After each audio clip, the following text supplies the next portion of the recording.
Welcome to MAP5, Muslim American Power 5, on this Monday morning, the last Monday in October 2025.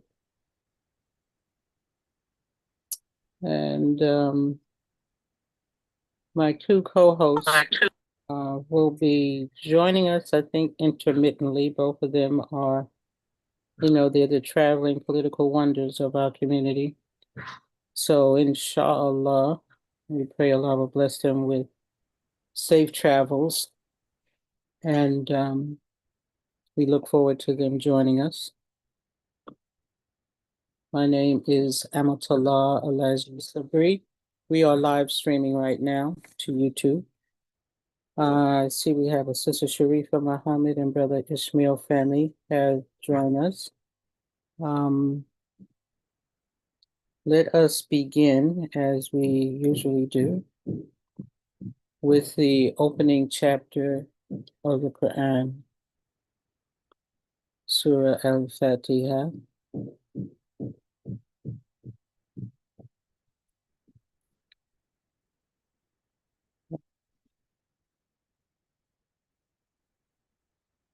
We'll begin with A'udhu Billahi Minash Shaitanir Rajim. Bismillahir Rahmanir Rahim. Alhamdulillahi Rabbil Alamin. Ar-Rahmanir Rahim. Maliki Yawmiddin. Iyyaka na'budu wa iyyaka nasta'in. Ihdina as-siratal mustaqim. Siratal ladhina an'amta alayhim. غير المغضوب عليهم ولا الضالين. Ameen. With the name of Allah, merciful Redeemer, merciful Benefactor, all praise is due to Allah, Lord and Rabb of all of the systems of knowledge, the entirely merciful, the especially merciful, sovereign master of the day of recompense or the day of judgment. It is you we worship, and you we ask for help. Guide us on the straight path, the path of those upon whom you have bestowed favor, not of those who have evoked your anger or of those who go astray. Ameen. So welcome everyone to MAP5 today on October 27th, I believe it is, 2025. We usually start out our programs with a icebreaker. Our ice-breaking sister, the Honorable Cheryl Sudduth, is involved in a meeting in Hawaii, so she's not here to break the ice for us today. So I have the honor. And I was trying to think of what would be an easy thing to break the ice today. It's just four of us right now, so I'm going to make it easy for everyone. I want you to give us a weather report from wherever you are. And by a weather report, I mean it could be external weather. How is it outside where you are? Or it can be your internal weather. What are you feeling? Are you sunshiny? Are you cloudy? Is it a storm going on? What is the weather like where you are today at this time? I'll start out just to give an example to those who may not be familiar with our little ice. Oh, I'm sorry. I'm Martha. Naila, you got that hand up. I have to stop and let you break the ice then. Let me break this ice. Okay. Assalamu alaikum to you guys. Peace be upon you. Wa alaikum Okay. assalam, my sister. And the ice that I'm breaking today is Social Security shutdown. Mm. It is tremendous. It is, um, should you have changed information that you want to put in, and it's so obliging. The workers that are working and they're on furlough, they're still working, but there's nothing they can do if you need an income verification statement. There's nothing that they can take down your change of information, but it is not going to reveal itself on the computer side where we check in, log in. Everything, even though we go through and automate it, may take all the information and tell you you will receive such and such in so many days. It's not going to happen. One of the young ladies just verified that with me. So that's my ice, and that's and I'm breaking it with a smile because my sister and I both said, "Well, God is still God." That's So right. we're going to end with that. Okay, so we got a sunny smile down there in Florida. What's the Uh, temperature? Do you know what the temperature is there where you are? And tell us where you are. I'm in St. Petersburg, Florida, St. Petersburg, and this is Florida. where the sun is always shining. If it doesn't, we Okay. get a free newspaper. Yeah. But to say the weather, I have to ask my granddaughter. Granddaughter, what's the weather like outside? And I believe it's just before 80, and I'll verify that. But we're still in the good weather. Okay. All right. Sunshine in spite of that shutdown. Okay. Exactly. Thank you. Assalamu Alhamdulillah. Thank alaikum. you for breaking that ice. Sharifa Muhammad Sharif put her hands As- up. Go ahead on, Sister Sharifa. Assalamu alaikum, Sister Wa Amatullah alaikum. and everyone. Wa alaikum assalam wa rahmatullahi wa barakatuhu. Well, God's peace and blessings on you. thank you, and you also. I'm trying to catch my breath on what Sister Martha just said. Mm, Mm. mm. So, and I'm glad that the live runs it. That is my comment on that. Okay. Now, Okay. I'm currently visiting in Chicago this week. Well, you still might be in a tolerable situation. What's Oh the yeah. what's the external weather like out there in Chicago? Well, the external weather is 53 Okay. degrees Fahrenheit, Okay. but internally, Okay. we're still waiting to see what Judge Perry April Perry has to say about one of the leaders of, I'm trying to remember if it's ICE or if it's the Homeland Security? Homeland Security, right? Okay. Because I know he's supposed to be in court, I think tomorrow, Tuesday. Okay. Okay. Yeah, to report why some of the activities that she had asked for have not consummated. But Okay. other than that, I have a smile on my face. All is well. All right. Alhamdulillah. From the Windy City, Yes. Chicago, Illinois, 53 degrees. Okay. Oh, that's pretty good so far. I don't know. Okay, if you can talk, Brother Ismail, let me check the chat because if you can't talk, you usually let us know in the chat. I don't see any message from you. You want to give us your weather report, Brother Ismail, if you can talk? You have to unmute yourself. If not, I might come back to you. Okay, we have a phone caller. Last four digits are 7888. I think I know who it is, but you can unmute yourself. We're breaking the ice, and what we are asking is for your weather report, either the environment that you're in, the weather report, if we have people from different parts of the country, or your Assalamualaikum. internal weather. So, Alhamdulillah. Praise be to Allah. Alhamdulillah. The weather is nice. It's about, I don't know, maybe about 81 or something like that. wow, But okay. I'm an inside person, so it's nice up in here. Praise be to Allah. And You get my your internal temperature. my internal weather is real good. I just finished listening to 17 Juice of the Noble Quran. and reflecting on that while I was listening to it. And then I got on this program to hear y'all. And so alhamdulillah, so I know the world is in good shape. So praise be to Allah. And that's I'm breaking my ice like that. So praise be Okay. to Allah. Alhamdulillah. So Okay. the Assalamu alaikum. 17th, oh, you didn't tell us who you are and where you're calling from. I think I know Oh, you, excuse Brother me, Bilal. Bilal from this. Okay. Yeah, this Bilal from New Orleans, Louisiana. Okay. And politically here it's a wreck. You know, we have our governor is a trumpeter, and in fact, I think he might have been the second or third one, early one who had RK, the one from dealing with the health situation. Him and he was here and he signed. I think he was about the second one who signed the thing concerning the SNAP program and the fact that well, it's a good thing that they won't be dealing with children. They can't get like candies and different stuff like that.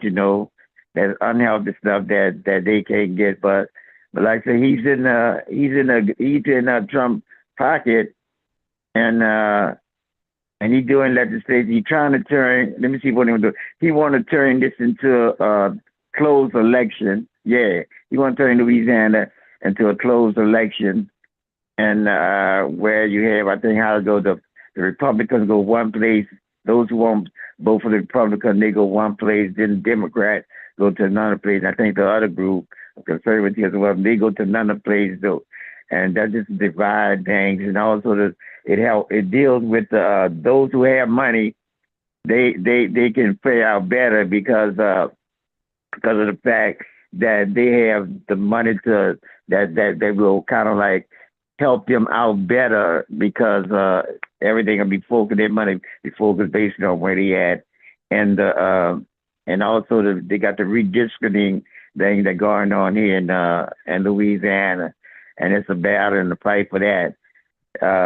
So you got 1/3 African Americans here in this state, and all they got is I think uh, one or two primary districts for us, and Okay. it's a ridiculous situation. Yeah, Okay. but our lives in charge, and we whatever happens, we know that we here establishing and doing what we supposed to do as believers in God. The Yeah. believers are always in good shape, but we suffer and we feel a certain way when the people suffering too. So Okay. praise be to Allah that we continue to to do what we have to do.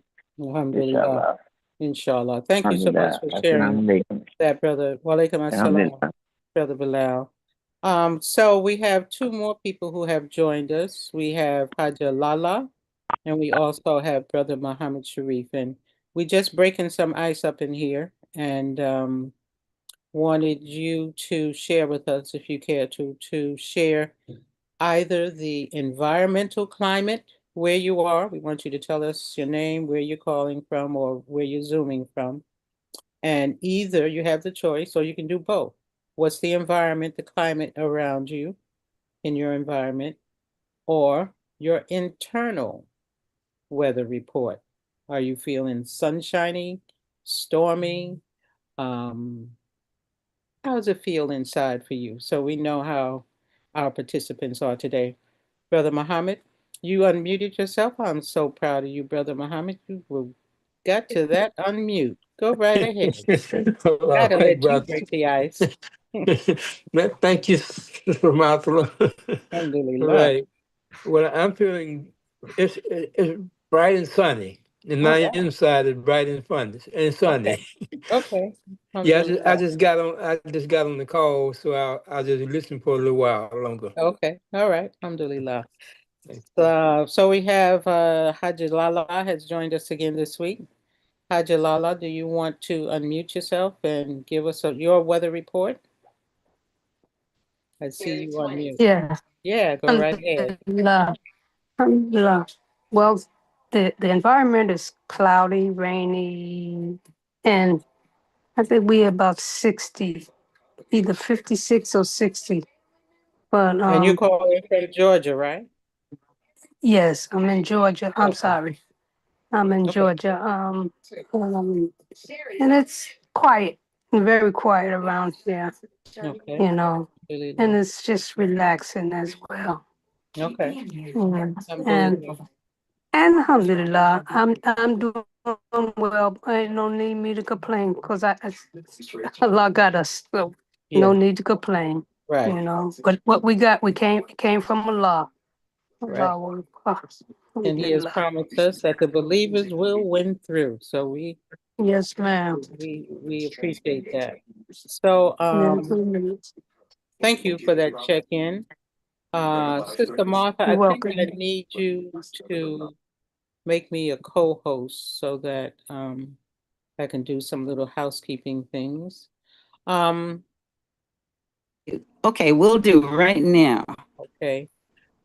Sister Martha, you were the one that first brought up the issue of the government shutdown. I think it was about maybe close to a month now. Bay Area Muslim Council had a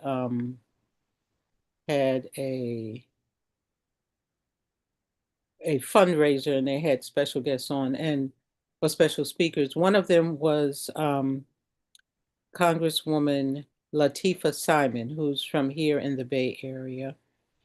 And she mentioned that she had been advised not to travel during that time because this was just when the shutdown was beginning. And so they kind of wanted to have, she's a Democrat, they wanted to have all hands on deck in case anything came up where they needed people to be present for a vote or whatever. But she had given her word that she would be out here, so she came out here. And in her talk, which was very inspirational, I hope if I find that they posted online somewhere, I'll try and share it with the audience. But during the course of her talking about the shutdown, she mentioned that there were over 10,000 federal employees here in the Bay Area. And I think she was talking primarily about San Francisco, Oakland area. I don't know if she was including San Jose, which is further down, or Sacramento. She might have been including Sacramento, which is further north. So when Sister Martha mentioned the Social Security office and the effect of the shutdown on the workers there, um, the whole furlough, that language brought memories to me from my own personal experience. Working on a campus, you have that lull between the end of exams, probably the first or second week in December, and then students go home for their winter break. We're on a semester system. I was at Berkeley at the time. Not all of the UC campuses are on a semester system. So essentially, it's like the last week in August to the first or second week in December, and then the students come back. They start to arrive like the second week in January to start what they call the spring semester. And so during that period of time, that roughly 3 to 4 weeks, probably up until 2000, maybe 2002. Yeah, in between 2002 and 2005, campus administration began to issue these furloughs. And so at the time I was active with the union. And so the union, of course, we fought back because although there aren't students on campuses, there are certainly things that staff people can do to keep up and to prepare for the spring semester. There might be some areas where if it's not a teaching department, teaching school or department, um, because you have all kind of workers on the campus. You have people who work in the in the health system. You have people who work at the gym. They had a separate gym facility. So a variety of workers. But we had to fight back at that very strongly because the reality of most workers in the United States, those who are clocking in 40 hours a week, um, and some even more, are living paycheck to paycheck. And the way that the structure of salary increases in the last 30, maybe 35 years is that workers today are not really receiving those annual increases that help them to stay above what they were making the previous year. And you have taxes going up with these tariffs that have been put in place by the current administration. You're having prices on essential goods, prices on groceries. Everything up is going up. Healthcare costs are going up. 3 weeks ago, I think it was, no, yeah, 3 weeks ago, when Brother Fleming was hosting the program, we had a guest, Fred Lewis, and I invite anyone who missed that program to go to our YouTube channel, American Muslim 360, and go back to that broadcast, which would have been October 13th. I believe it was October 13th. And Fred Lewis, he shared with us the statistics of what is going to happen with healthcare. And a few days after his presentation, um, Washington Post, the Times, a few other publications, newspaper publications, reported on those states that had begun to put up on their websites the effect of the continuing resolution that the Republicans had proposed on the Affordable Care Act. The Affordable Care Act. Popularly, people call it Obamacare, but he warned us not to necessarily refer to it as Obamacare because people sometimes automatically just put their hands up to their ear. They don't want to hear anything about Obama. But the official name of the act is the Affordable Care Act. And he talked about when people go to their state website or their insurance exchanges that they may be assigned to, they are, you hear people talk about sticker shock for new cars, that they would actually be very traumatized by going to these state websites and finding out the increase in their insurance premium, the amount that they would have to pay every month for the insurance premium that they had. And the reason for the increase is because in the continuing resolution that the Republicans propose that would have continued the government until the end of November, funding for the different departments and different programs and policies, that um, most people, now he said a very conservative estimate was that people would begin to experience a 114% increase in their insurance premium. And he explained the reason for that is because the current legislation that's in effect for the Affordable Care Act allows for people to get a tax credit. They get the premium tax credit in advance of um, actually filing their taxes. So as a result of that, they pay a lower premium than they would normally on the exchange. So in other words, if you paid $100 in 2025 for your monthly premium for insurance, the most conservative estimate would be, and for people at the lower end of the economic scale, would be $214 a month. And so you can imagine the impact of that on the individual, plus what is happening with the effect of the tariffs on the cost of goods. So Mr. Lewis, in his explaining that, he said that people are really going to be um, shocked when they find this out, because this is all set right now in place, because you have generally open enrollment in November of every year. So a lot of people are going to be really troubled by that. And he shared a lot of the other negative effects of the legislation that the Republicans were proposing. Now, to pass their continuing resolution, they needed to get 60 votes. They had, but they weren't able to get the 60 votes in the Senate. They had 53, and I think they said maybe three Democrats did cross the line.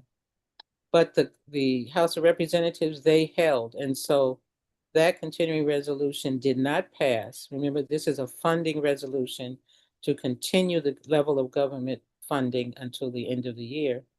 That didn't pass. So that precipitated the government shutdown.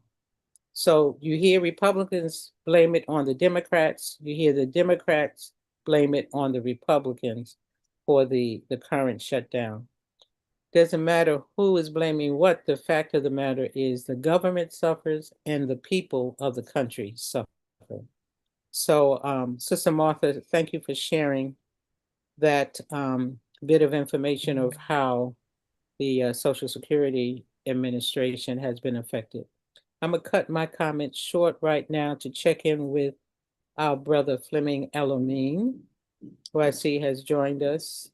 Brother Fleming, you're on mute. You wanna check in? I'll check in this morning because I lack the imagination of Sister Cheryl. What is the weather like where you are, either in your physical environment or your internal weather? Is it stormy? Is it cloudy? Is it sunshine? What's happening there in North Carolina? Well, assalamu alaikum. Walaikum assalam. It is actually drizzling physically right as we speak in the state of North Carolina.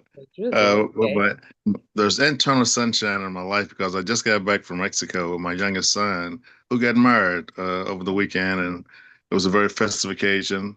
Quite a few people showed up. And just to be in a wedding situation where I can share an opportunity with my grandkids who showed up, one from California, one from New York, and the whole gang. We get together, it's about 21 of us, just in my immediate family. So to have that group and the other family there, and they asked me to say a few words. So I said, now by the grace of God, we are one family instead of two.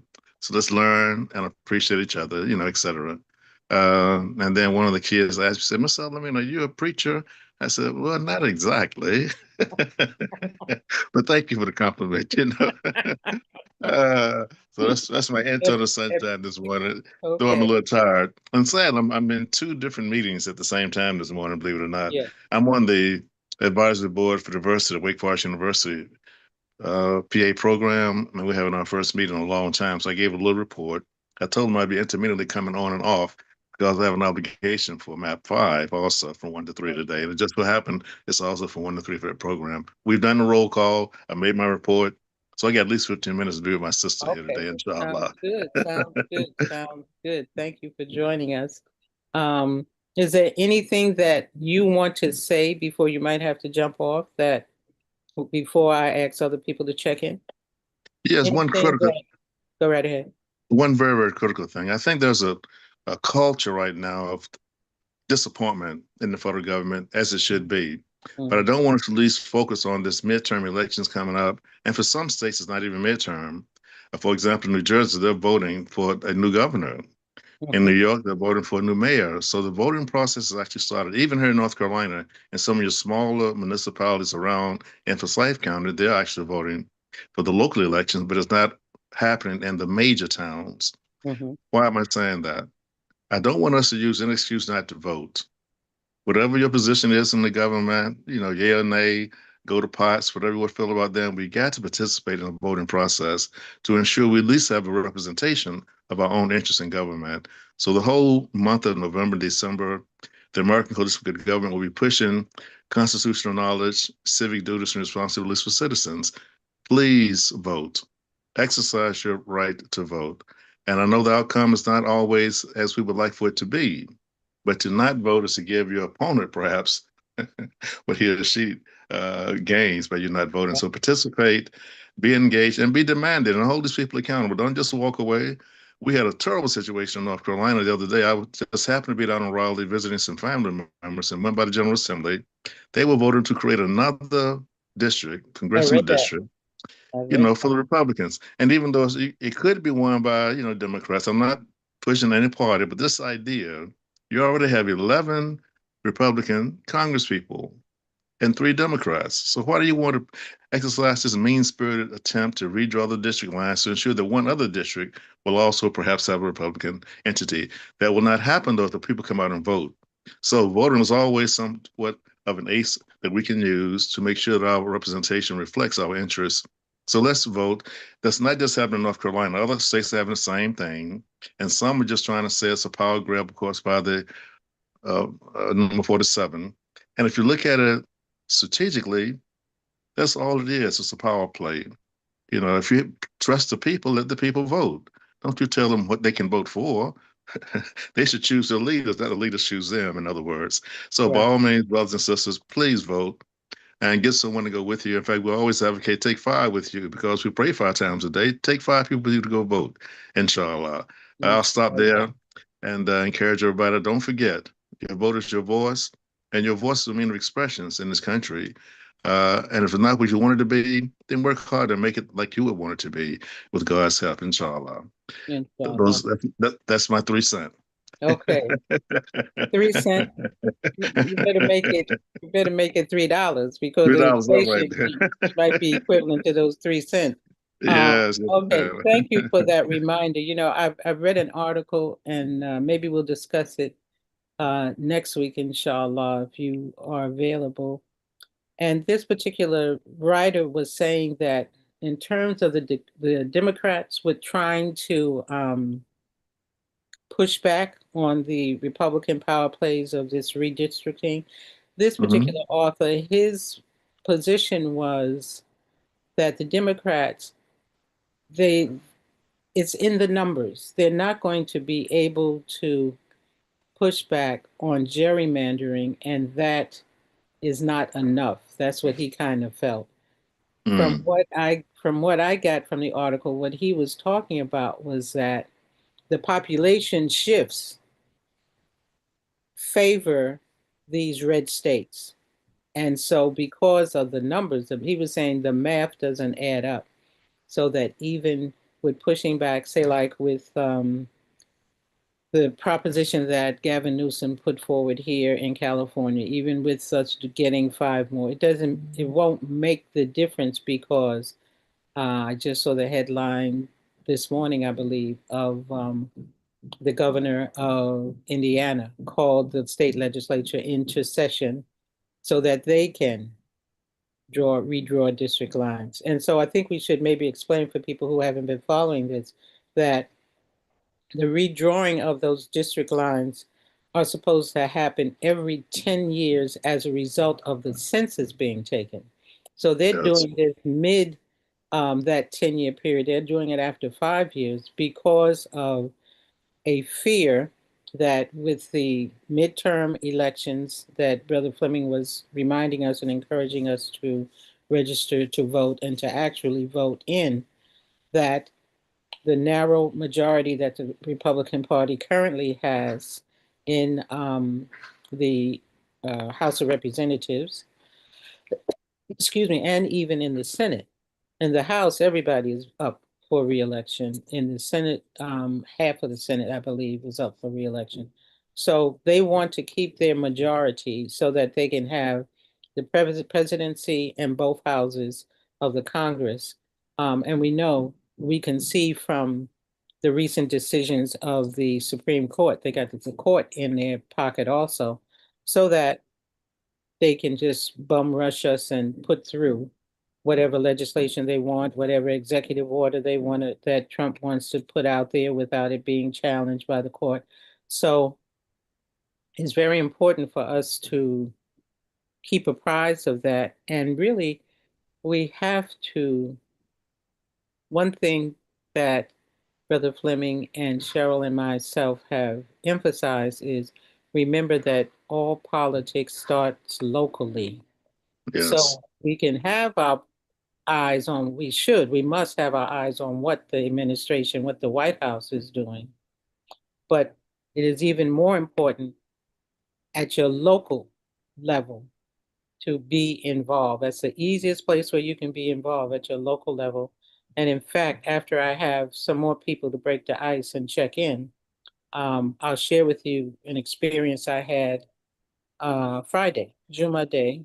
Says Aisha Bashir and myself, we are both members of an organization, and we've had the executive director of this local organization, Faith in Action East Bay, Todd Benson. We did have Todd on several months ago, but Aisha and I, we went with um, a group of volunteers from that organization to the city hall in Oakland. And I'll share that experience with folks a little bit later.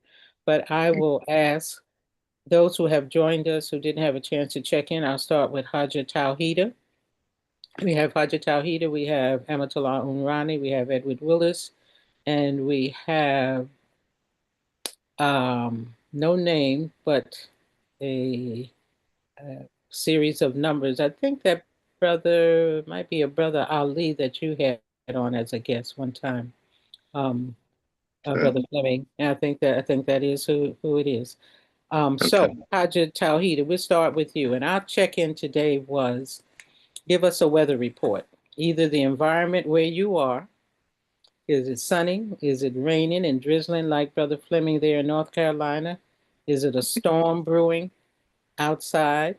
And inside you, you can do either the environment or you can do your own self. And yes, there she is. All right. What's the weather? Good morning. Assalamu alaikum. And Alaikum peace be assalam. with all of you. I will speak about the storm that's going on in my personal family. Got two little grandbabies that have this head, foot, and mouth disease where they got it from Mashallah. their the little baby, the boy, the 3-year-old got it from his preschool, and then he brought it home and he shared it with the 10-month-old, the mother and the father. So that's the storm that's brewing And within our little family. So please pray for us. yes, make dua. Yeah. And Wow. the other external weather is also brewing in terms of voting. The voting process, we have to make sure, like Brother Fleming says, vote for ourselves and then take someone with us, inshallah. Inshallah. Thank you. Okay, thank you. We certainly pray for those little babies. They're the cutest little babies you want to see, and smart, smart. And I'm who it shows you how at those young ages how they are so susceptible and they pick up so much when they go to kindergarten and whatnot because they get it from other children. Because I know their mother she is a health patrol. She's a doctor, so she have you on lockdown. All the time. Or she'll let all the time. So inshallah, we make dua for them, especially make our Fatiha that Allah will restore them with good health. And we will go to Amatullah Umrani in Wisconsin. I believe Milwaukee. This is Amatullah, you want to check in? You have to unmute yourself though. Yes. Assalamu alaikum. Wa alaikum assalam. All right, you. I'm probably not totally prepared to say anything, but Well, I you can was look out the window and see, is it oh yeah, sunshiny? Is it oh, raining? it's actually beautiful sunshine. Okay. And it's a little bit overcast, but I'm kind of with Brother Philemon just in terms of returning from an event of a wedding. with Oh, a, good. a dear niece that I've known That's since right. and so that just getting back and so and just dealing with a situation that had occurred on the plane, and I have been trying since I got back to get it properly reported, and running into the situation where I'm sure everybody probably experienced it now. You can't get a person. They just wanted me to try to text everything. Oh, yes. And Okay. yeah, and But- so I've been I was trying to find a phone number, and then the phone numbers are, well, they've taken most of the phone numbers, customer service phone number for this particular airline offline. And then I was when doing the search, and they were saying that the phone numbers, you have to be careful because some of the scammers know that Yes, this is the way that exactly. they're doing. So now they're putting false Phone toll-free numbers numbers. Yeah. Yeah. on. So that's what I've been dealing with. As a matter of fact, that's why I was late coming on, because I was still trying to get that taken care of. Yeah, get that reported. And I won't go into it, but anyway, it was a something I observed, and it was kind of bothering me that maybe it was something that someone needs to To actually have report. put attention to. Yes, and Yeah. so I was trying to do it properly, and they and so I did call the hotline, but I was trying to get the airline to flag that particular seat and everything, so that if it come up, if it comes up, they'll have A record maybe, of it? yes, a record of it. So it's been very interesting that instead of clearing out my suitcase, I've been trying to hopefully, I don't know. Improve If, the situation for somebody else. yeah. No, we thank you. We thank Yes, you. but in terms of the, the climate that's going on, and I know we always do this as Muslim, trying to stay positive. It's just something every every single day. So just have to take a deep breath and try to stay prayerful and Yes. positive, and make sure that we're doing as much as we can. Yes. So all right. Alhamdulillah. Mhm. Thank you for that. Mhm. Thank You're you for welcome. that.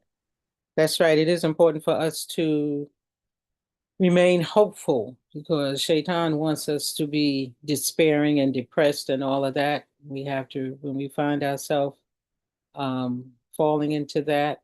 I was listening to one scholar was saying that recite Surah Falak and Surah An-Nas, that they are designed to help us to deal with that.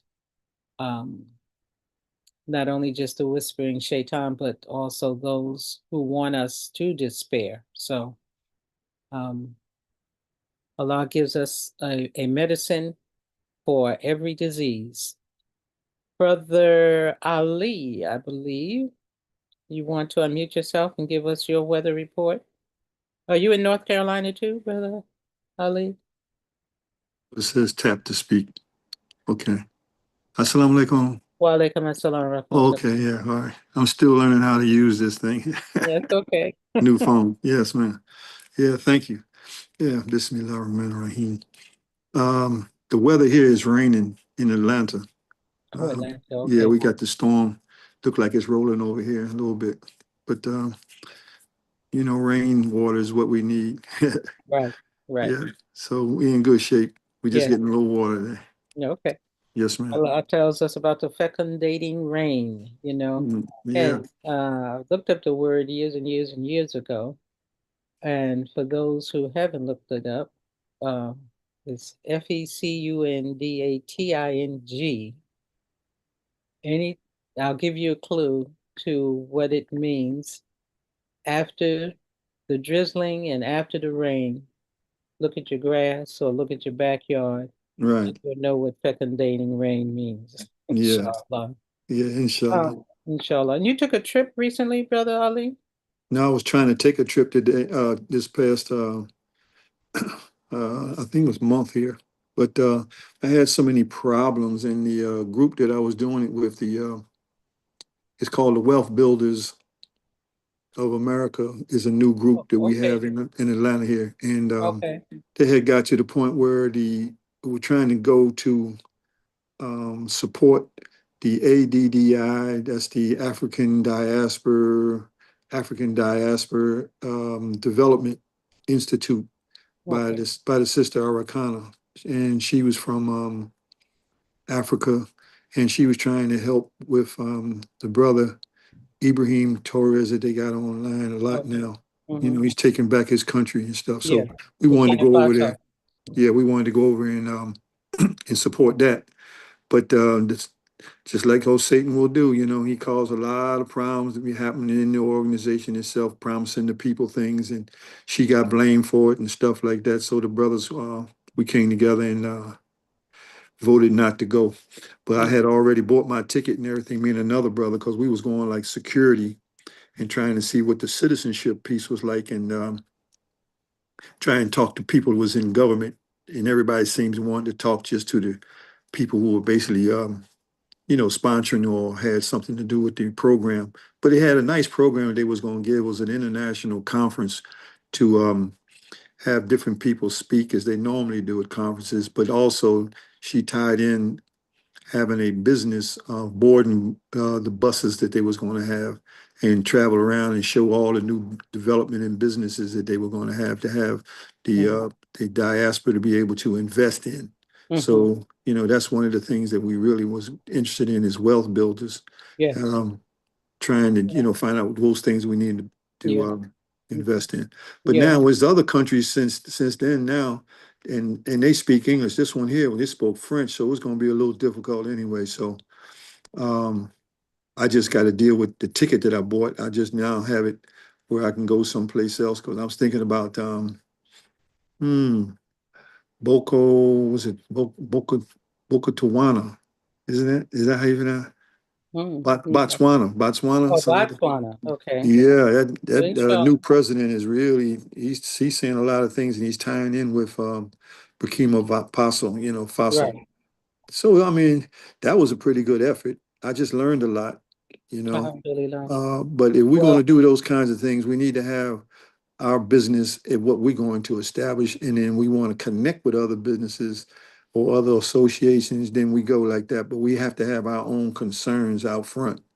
And because if we could have still went on, and the brothers just lost faith in because the other group that was sponsoring the conference, it was almost looking like we still don't know if they had the conference or going to have the conference in anyway. So you know, it just got backed up like that. So yeah. I Well, learned a lot. Yep. yeah. Delay comes from Allah. So Yes. inshallah, Yeah. Yes, like ma'am. you said, you learned a lot Yeah. from that experience. Yep. And inshallah, there might be Yes. another opportunity that will open up and give you even more benefits, inshallah. We pray Yeah. that Allah But bless you you. know, what I really wanted to get to the program today was I'm requesting the link of Imam Warfi Muhammad's shared freedom space. You remember that? Yes. I can't seem to get, and I mean, I'm trying to get in contact with a lot of folks to try and just find where I can get I already have Have you tried Brother Ukta's WD Muhammad Library? no, Online that's what I'm library? saying. Everybody's telling me, you know, where to go to get it. That's why I was trying to finish out what I was saying is that with people like us as senior citizens, we need the help from the people who know how to do all of this stuff with this technology. Oh, I see what you're saying. And How what to I'm saying find it is, technically is what you want. uh, How to find that site is what you technically want. no, You I want just would the like to link to have that site? yeah, I need a link to the site so that I can pass it out because see, I want to do dawah with it to help the organization that we even have, the American Coalition for Good Government, because Okay. as I come to find out after all these years that really it was for the leaders of the community. See, and I keep saying that statement, and I know it brings us to a point where, what do you mean, you know? Because As far as basically, shared freedom space, you're saying was just for the leaders? no, the American Coalition for Good Government is Okay. tied to what I'm saying because basically that's the last lecture for all of us to understand. Okay. Shared Freedom Space, but it was done Oh, by Imam Muhammad, and we all yes, have this organization called the American Coalition for Good Government. yes. You Brother know, Fleming is that's the current president. Yes. yes, right. So what I'm tying in is that we have to have our uh, our group grow, the American Coalition for Good Government, grow in knowledge, because that's what he's saying on the tape of the Mhm. last lecture is that he's saying that I'm saying things to y'all that you think you know, but he knows, he says, you know, because he don't speak without scripture. So, I mean, to hold that kind of allegiance to somebody for all these years and still having problems trying to have people to understand what he was saying from that last lecture. You can't believe, sister, what I've been through with all of this, just what I'm saying to you right now, among us, you Mhm. know what I'm saying, so that we can have a clearer way to be able to help with our young people in the community, because they're the ones going to have to do this work. Okay. See, so, Two things. I'm going to put in the chat mhm. the link to Masjid al-Warithin here in Oakland. And there will be tabs on um, the year of the Quran, the halakha that happens after Fajr prayer, and Imam Shuaib. He has been, and on Study al-Islam, just this past Sunday, if you subscribe to Study al-Islam, you can get his lecture that he gave that speaks directly to the point that you're making as far as understanding the language of Imam Warithuddin Muhammad, and being able to use that language and being able to recognize that language. If someone tells you, well, the Imam said this, and you know that doesn't sound like the Imam, but you only know that through reading and listening to his videos and listening to even the audio tapes that we've had and the CDs that we've had. So I would invite you to do that. Those are two immediate things in terms of being able to be familiar with the language and the legacy of Imam Muhammad.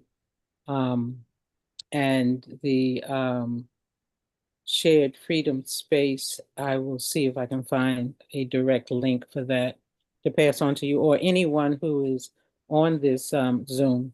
If you have the link, maybe Haji Tahida, if I could Yes, call on you, can Sis- you? Sister Amatullah, Yes.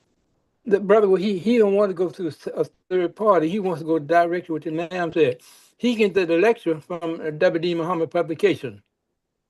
Okay, so Brother Muhammad Sharif is saying the lecture is available through WD Muhammad Publications, Brother Yeah, Ali. already, but that's what I'm saying. I know all of that, what everybody's telling me. I'm on with that. Yeah, and that's good that we know. But I'm saying, who has the link? We talking about you can get the direct No, I'm lecture, saying not the everybody's link, telling the me where I direct can go get lecture. the, excuse me, what I'm saying.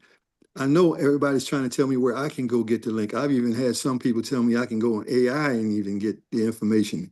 Um, New Africa Radio. I mean, it's a lot of places, you know, but I'm saying none of us are saying or showing me that they have the link to be able to say, hey, listen, I'll send you the link because I'm using the link.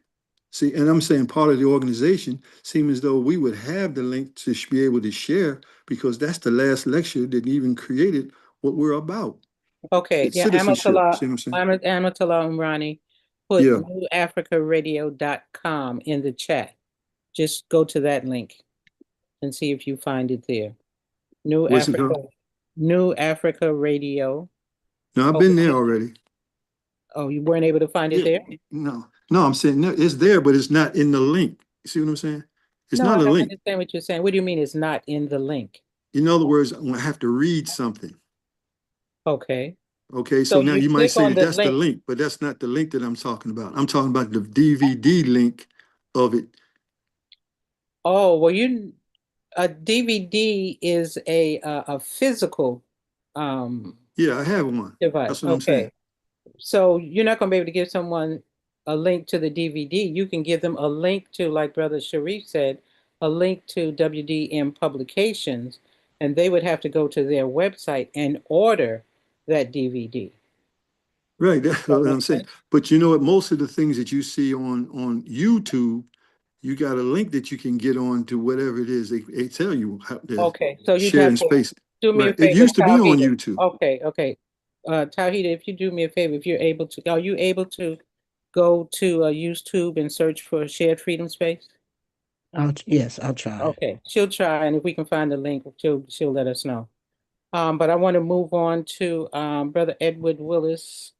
Do you want to check in, Brother Edward Willis? Breaking the ice, either Assalamu the alaikum. external environment, walaikum assalam, or your I, internal environment. I am in Dallas, Texas, and it is Dallas, sunny Texas. and 71 degrees with a Wow. light breeze. It's been beautiful this morning. Wow. All day, it's been just absolutely gorgeous. Fantastic. As far as my personal self, same old, just 100% appreciative of everything that has come my way and totally resilient on all the challenges. Alhamdulillah. That's encouraging. That's very hopeful and very inspiring. We thank you for that. I wanted to go back to, I had a couple of other things I wanted to touch on this morning. And Brother Fleming, he'll be coming intermittently. He'll try to because he's in between two meetings. Sister Cheryl, she's traveled and she's at a meeting. She might try to come on. She might not be able to say anything, but she will try to come on. Sister Martha started off talking about the effect of the shutdown on the Social Security Administration and the workers there who are furloughed. Many of them are furloughed, if not all of them. But some are still trying to offer some help, I imagine, through the phone. Maybe if you go in, it depends on your local SSA office. And earlier we talked about the continuing resolution. So I want to make sure we're all on the same page and try to explain in very simple language what a continuing resolution is. And you can think of it as a temporary IOU from Congress, because remember, Congress has a responsibility in terms of coming up with the budget. How are we going to fund EPA? How are we going to fund FDA? How are we going to fund Veterans Administration? So it's their obligation to come up with the budget for the country at specific times. When they don't come up with it, they can use this continuing resolution as a procedure to say, well, the governor's going to give you an IOU. You can go ahead. Your policy doesn't have to change. Your funding doesn't have to change. We're not going to cut things right now, but we will pledge this amount or give this amount or allot this amount to your particular department until they were supposed to go until the end of November with this continuing resolution. And so Congress is supposed to pass 12 separate spending bills each year to fund different parts of the government, like defense, education, healthcare, etc. When they can't agree on these bills by the deadline, October 1st was a deadline that he couldn't agree on for the new fiscal year, the federal government fiscal year. They passed this thing called a CR, or a continuing resolution, basically saying, let's keep spending money at last year's levels for a little while longer until we can work out the details. They were not able to get that procedure passed. They were not able to get that legislation. It was a continuing resolution and government shutdown. Let me see, it was a continuing appropriation and extension act of 2026. So they weren't able to get that down. The major hiccup was in the House of Representatives, and also in the Senate, it was the Democrats who refused to go along with what the Republicans are proposing in terms of the Affordable Care Act. They didn't change any policy or funding with this CR, except for the Affordable Care Act, which was because of open enrollment beginning in November. They did not extend, because at the end of this year, the Affordable Care Act, the premium extension or the premium tax credit, they didn't extend that. And that premium tax credit allows people who have gotten policies on these various exchanges in their different states to have a discounted premium that they can get the benefit of as a tax credit, even before they file their taxes, okay? So they did not extend that premium tax credit. And the Democrats, because they would not in this CR extend that tax credit, the Democrats pushed back and did not give the support that that the Republicans needed to be able to pass the CR. So that was the skinny of it. And so now we have, I think I saw somewhere where they said 75,000 federal workers have been furloughed. I also saw the other day where those who are in I think it comes under the Energy Department, the nuclear, the folks who oversee it's either Energy or Defense Department, the people that oversee the nuclear sites and everything that is involved or necessary for our nuclear armaments. They had to call those people back in because, of course, with that, they felt that the security of the country was at stake. So we've had October 1st was the beginning. This is the 27th. So we've had 26 days of this government shutdown. And it has affected, like I said, probably about 75,000. I think that's the figure that I saw. And I'll give you some figures here that I researched.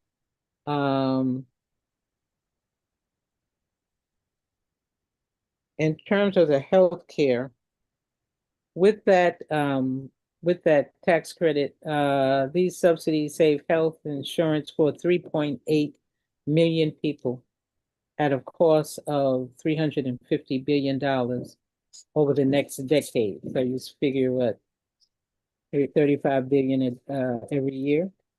So 3.8 million Americans will be affected by not extending this premium tax credit.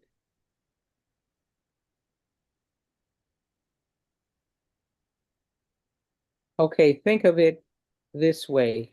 Imagine your family gets help paying for health insurance every month, maybe $200 to $400 in assistance. That help is about to disappear at the end of the year. Democrats said we're not voting to keep the government open unless we also fix this health care problem. Republicans said, let's open the government first, then talk about health care later. And so the Democrats, they held out and they said, no, we don't need to wait until after we open the government. You have the ability to extend or take that provision out of the continuing resolution where you're not extending the premium tax credit. Now remember we have people so we got all these federal workers who are on furlough, meaning they don't have money coming in. They are not receiving pay. They're not, they've been sent home from their jobs essentially. Food banks have been talking about the pressure of that on food banks because people have to eat. And so you have people who would normally not be on a line in a food bank. They have to go there now because their family has to continue to survive. And you also have the downward pressure from tariffs, which have increased the cost of some goods. Manufacturers and distributors are going to pass on the cost of the tariffs to the consumer, even though, let me see, they had a figure here on how much money the tariffs have generated. The tariffs have generated, I think it was 190, let me see. First of all, yeah, it was 750. I'm sorry. Yeah, did I say 75,000? It's 750,000 furloughed government workers are suffering missed paychecks and strained budgets. That's what one economist says.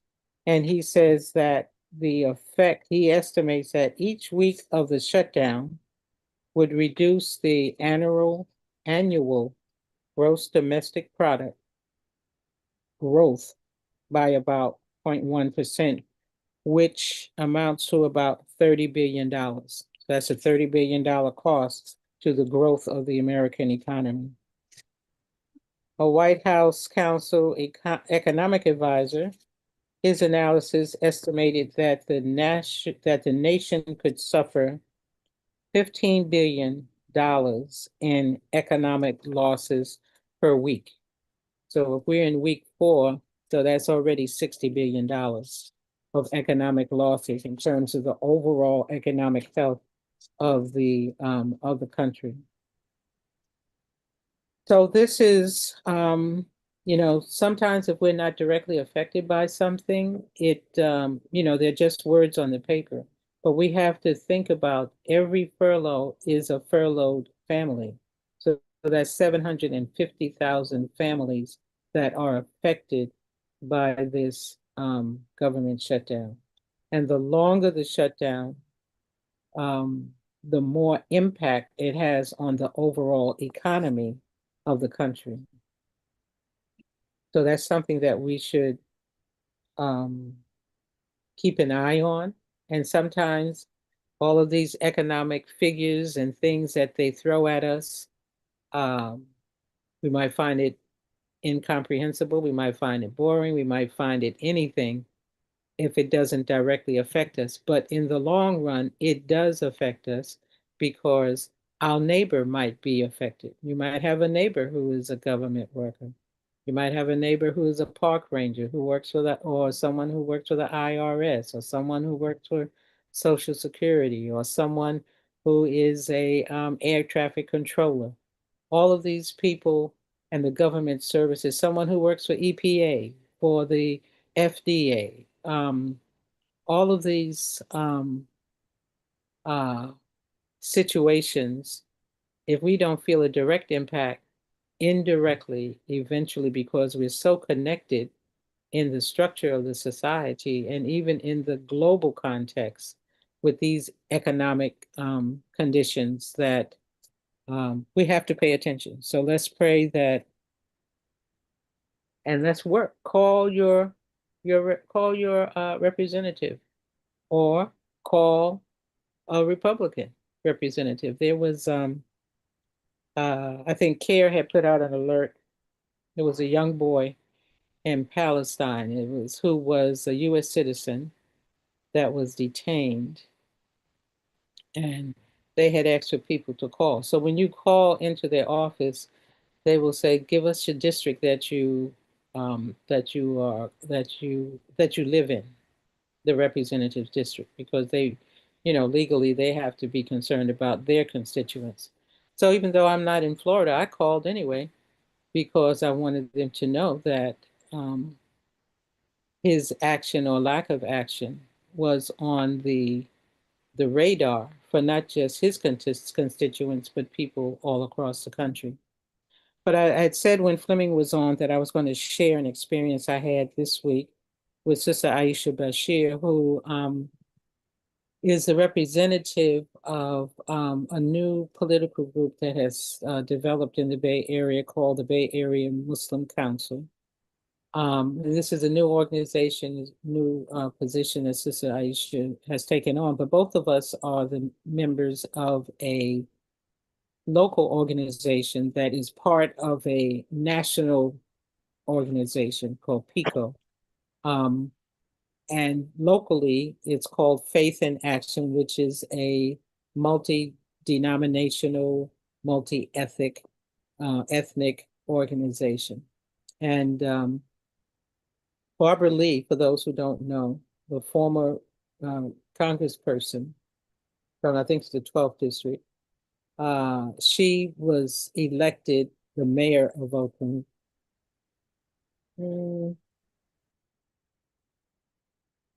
Time, I'm bad on at time. Now, did we vote for her last year this time? But it was a special election that was held because the previous mayor had been recalled and was under investigation. So we went to see one of the city council members, because even before this week, this particular organization, Faith in Action East Bay, had been working to strengthen a city ordinance. And so we were going to meet with this particular council person. He was a second council member. I didn't meet with the first one, but this was Aisha and I, first time meeting with the second council member. So it was a good experience, and I would encourage folks to look in your local area, those who have an interest in becoming more civically and politically engaged, look and see if there is a local interfaith group that you can work with that is seeking to improve the local community and to hold local officials accountable. And if you can, try to participate in some of their activities. I know there was a woman who, a sister who, this particular group had what they call house meetings. And so the meeting that she had gone to was actually in a cafe. One of the brothers had made his coffee shop available. And they had a nice turnout, about 30 to 40 people. And this was prior to us going to City Hall. I think it was like 2 weeks before we went to City Hall. And so the Muslim sister, senior pioneer, she was like, look, I'm not interested in walking in the street and demonstrating and screaming and hollering and all of that. I'm too old to be doing all of that. Fine, you don't have to do that. And so this was an example of everyone doesn't have to go to a demonstration. You find what is comfortable for you as an individual. And in community organizing, there are so many ways that you can help. You don't have to go to a council member's office. Maybe you would prefer to remind people of meetings. Maybe you just want to attend the meeting so that you can get a sense of what is this organization about, or to even insert what is important to you. And it was good because she said, I'm not concerned about immigration. I'm concerned about the seniors that I see that are homeless on the street. I'm a senior, they're seniors too, and they're homeless on the street. And I want something to happen with that. And so at this Zoom meeting, when she brought that point up, we went around and we came up with, okay, how could we approach a city council member about this is an issue that we are concerned about. Now, how can it possibly be turned around? Can you put a requirement on anyone seeking to develop in Oakland that you have to have a certain percentage of housing that is affordable housing or that is Section 8 housing, so that these people who are homeless or who are seniors on very limited incomes, that they can qualify and be eligible for that kind of housing? So we talked about those kind of things. to let her know that, okay, you don't have to be at a demonstration, but the fact that you attended the meeting and you let us know what issue is important to us, that gives us the direction of researching, finding out how many more people have that concern, how many seniors are homeless and are out in the street. Okay, get those facts. And then when you meet with your council person, you give them the facts and then you give them a solution that you are proposing for the facts. For this particular meeting that we had on Friday, we were talking about strengthening a city ordinance based on our interests. And so one of the members of the organization is a practicing attorney. He said he's been practicing for 50 years. What he did was he looked at ordinances in San Francisco and other local areas and got the best of what he saw in those different ordinances and uh, put together a draft proposed change to the current city ordinance. And so when we met with the council person, we not only shared with him our concerns and our interests, but we gave him an ordinance, a proposed draft for him to look at. And then to hold him accountable, we said, okay, we would like for you to sponsor this proposed ordinance. So that is holding him accountable.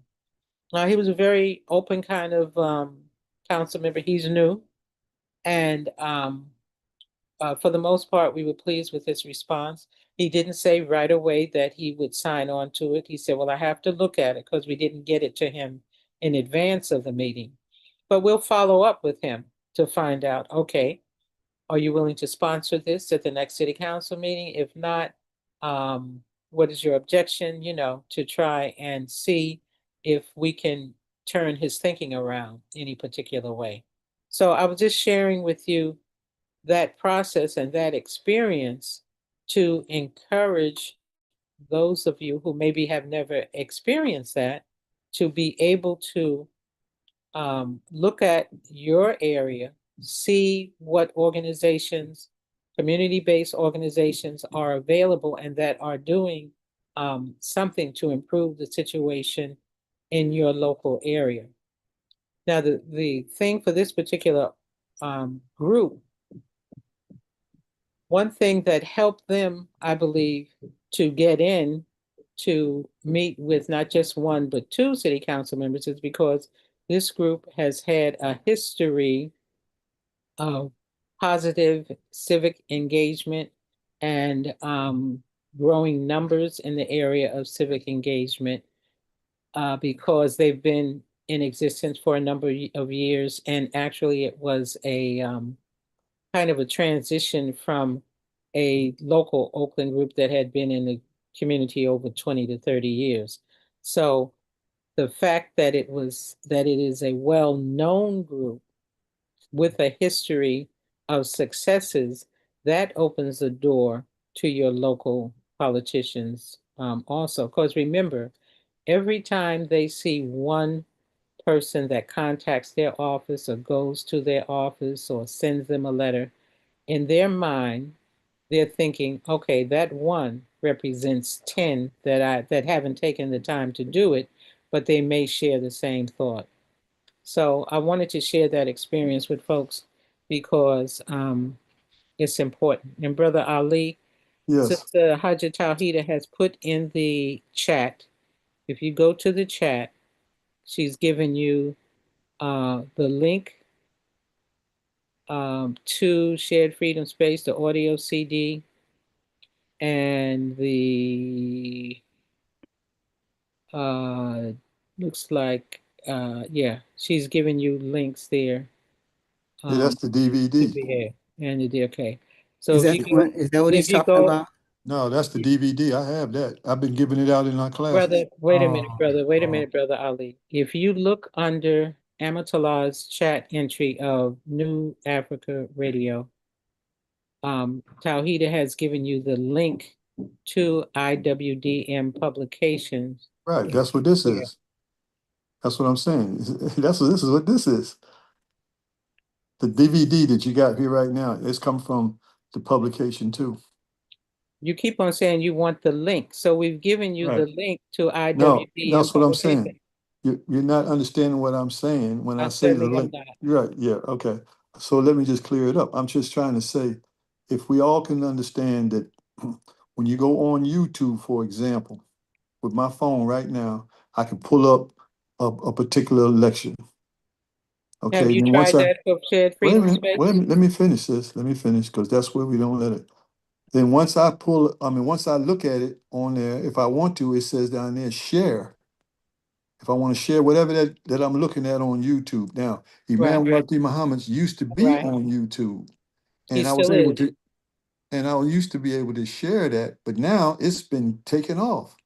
It's Okay, been taken off. So now what I'm having to do is trying to get that back, because just take, for example, Facebook, and I'm talking about Dawa now. Facebook got all of these people that constantly coming to me, talking about being my friend. You know what I mean? You want to be a friend to somebody, they constantly pushing all these things to people out there on friends. Now, if we could send the link out to people from the YouTube, or from however we could get that link, then everybody would have it. And then when we have discussions, we would have more people knowledgeable of what the Imam left us with from that link, is what I'm trying to do. Because most of us, really, we're not talking from the real citizenship that he left us with, and he even defines it in his presentation of what the dictionary says, and then he says, "This is what I say." And he says, "I'll let you know when this is a dictionary, and I'll let you know what I say." So that means to me, which I would think that all the other believers, that if we want to get the real understanding of how to handle this citizenship piece that we got out here to have to deal with, we have to be able to study that and understand. Because one of the things that I can share with you that we're doing now, or attempting to do anyway, because most of the masjids, and we got a big masjid here in Atlanta, we have what they call community meetings, but they're like connected with the corporation is hooked up to the masjid, quarterly meetings, business meetings and stuff like that. Now we're getting them to say we got to have community meetings. And at the community meetings, we want to talk about some of these things that y'all are talking about on the air right now, but with the more specific things is be able to let people know what our responsibilities are as Muslims, so that now we can invite the outer community to come, because the masjid got to be more than just coming there for our religious understanding and having the Jummahs and things like that. We got to start inviting all these new people, educating them, just like I said, okay, so that we okay, will Brother vote. Ali. Okay, yes, we agree to that. Only thing I could suggest to you is continue searching YouTube. And if we, all of us here, search YouTube, if we find it, we'll give it to you. We'll send it to Brother Fleming so he can connect with you to give you that. But that's a Please, YouTube issue. That's a YouTube issue. Okay, please, thank I you. appreciate that. Thank Okay, you. thank you. So Amatullah, your hand is up, and Yeah, go right yes. ahead. I just want to clarify with the New Africa Radio. That's just a way to go on and listen to the different, they have a whole section says videos or audios, but those are the MP3 players. So I can't just do like a link that will go straight to the particular um, the particular lecture of that day. But if Yeah. you go on, yeah, if you go to New Africa Radio, then you're able to just pick out which one you want to listen to. So yes, Freedom Space is under, it has a section says 2009 through 2008. And Okay. it is, and it's actually you can see it right away, because in addition to being the recording on September the 7th of 2008, when Imam did it, then it also became a national broadcast on November of 2008. Okay. So, Okay. yeah, Great. so Okay. that's Thank you. That's a good thing. On the chat, the R is left out of radio, so we got to get you that. want me to retype it? Yeah, if you would, Okay, I will. Sure. Okay. because it's Right. two A's instead of AR after radio. Okay. Okay. Okay. Thank you so much, Right. Amatullah, for that clarification. Sister Martha. Ah, yes, and Mhm. greetings of peace to everyone. Okay. Adding on to what you're sharing, and I loved it too, the inner workings of communities connecting. We have found here, and within the 40 years, Amatullah, the now we're at the point of having gotten citywide sponsorship through the City Hall, Tampa Bay Area Muslim Association, working and just sharing with others. We're doing it now on another phase, as Brother Ali was pointing to, community. We have the citywide iftar on a particular night during Ramadan, and it's been Mhm. over since 2017. Mhm. Now we're furthering wanting to hold seminars or workshops or seminars slash workshops with the Mhm. entire community. So what we're doing is asking the neighborhood association president of all the neighborhood associations citywide through the city staff who we connect with. Actually next Tuesday we'll be going again, and the person will be present. They invite them because I asked the question, and so now the city can sponsor or help in sending out dates for us to connect with everyone in the city that wants to attend and become more engaged Mhm. through our knowing how we're being engaged with the community concerns.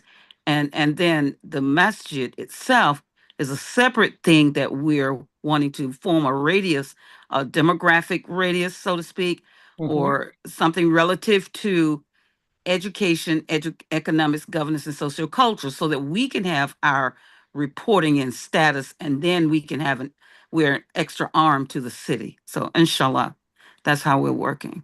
Alhamdulillah. Thank you for letting us know that. Um, I see the Honorable Cheryl Sudduth has joined us. If you want to introduce yourself or check in, Cheryl, I don't know if you can talk. Um, I'll give you this opportunity.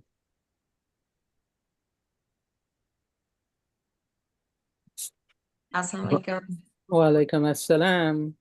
Yeah, triple book this morning. But however, I wanted to log on. I just say that. Assalamualaikum. Wa alaikum assalam. Walaikum Okay, assalam. that sounds good. That sounds good. Brother Fleming, you back on? Yes, Uh, ma'am. anything you want to share with us? Just two things real quickly because I've got to go back on and make a final report on this other meeting. What I've learned from our Winston-Salem interfaith group that I work with consistently, people really look for us for solutions and strategies to solve problems. Let me say it one more time. People really look to our leadership model for solutions and strategies. And I found that if you have a good relationship with various groups, you'll be invited to offer solutions and strategies. Um, and in those processes, I've learned the following. I've learned that we have to become more active listeners to each other for understanding, active listeners to each other for understanding, not just to hear, but to be an active listener. Are you really trying to understand, or you're just hearing the person? And that little skill set takes us a long way. Uh, you know that I serve on the governor's Ethics and Qualifications Board in the state of North Carolina for all code officials. What does that mean, basically? Every now and then we get a developer who comes in to build a whole community of houses with some flaws in them. And if we identify that flaw and they come before our committee, it's about 20 of us, we have to bring that developer before us to explanation or to disqualify him as inspector or the people use to inspect those facilities. It boils down to being an active listener and really be looking for solutions while you're listening. It's a very, very important skill. Some of us sometimes don't have the internal patience that's required. But it's a skill you want to sort of develop. And if you're a family person, you almost automatically have to be an active listener, especially if you're in a relationship that has some benefit for you. You have to learn to be an active listener. So I pray that Allah will give us all that skill. Um, we're very fortunate in this area because we do have relationships with various different communities, from the Jewish community, the Baha community, of course, the Christian community, and quite a few of the Jewish progressive communities. And we work together on community issues. We have a group now working on specifically community concerns in education because the school system found itself $47.6 million in arrears. Mm. And when we did the study and did the audit from the state, we found out this habit had been going on for the last 4 superintendents. So now we're responding to it almost like an emergency basis, trying to resolve this issue and to hold on to an option on how we're going to secure those funds going forward. But it takes all of us to come together, not accusing, but listening actively to each other for solutions and strategies. Inshallah, I hope that's helpful to the conversation. I apologize. But this committee I'm on so as to put more of us in the face of, Wake Forest University Physicians Assistance Program.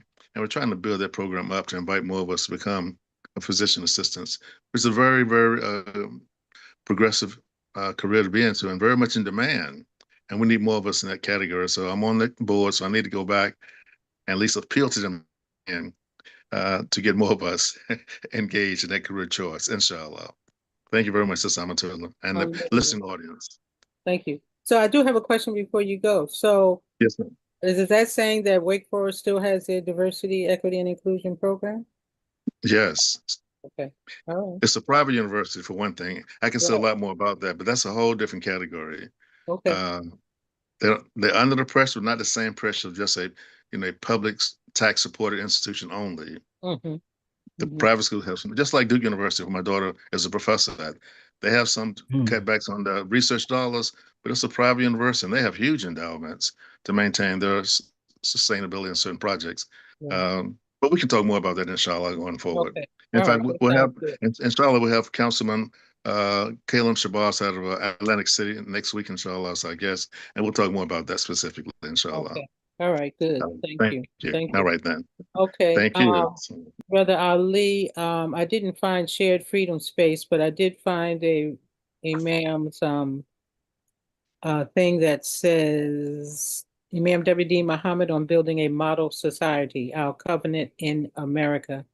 And YouTube showed it as related to shared freedom space. So you can get that in the chat. Assalamu alaikum. Assalamu alaikum. Can you hear me? We can hear you, but I really don't want to spend a whole lot more time on this. I was just trying to let you know. No, I'm not. I don't want to spend a lot of time either, but I got to put the time in because it's very important.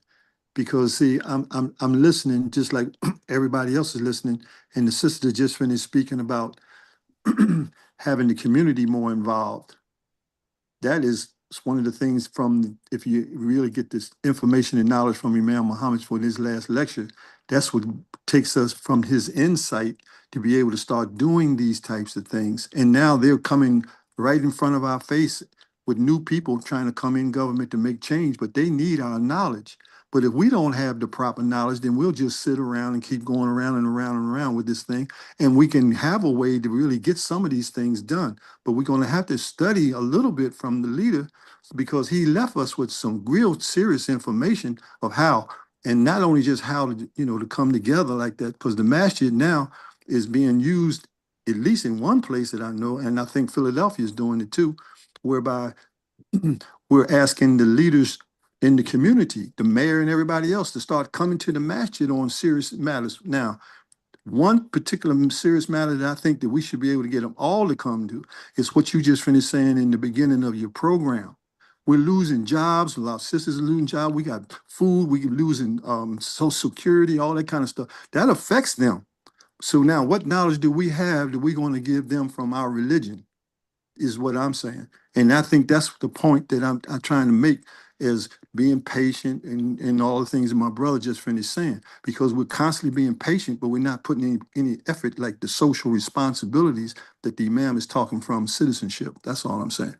See, we have a responsibility and we have entitlements. We have inheritance that's just due us.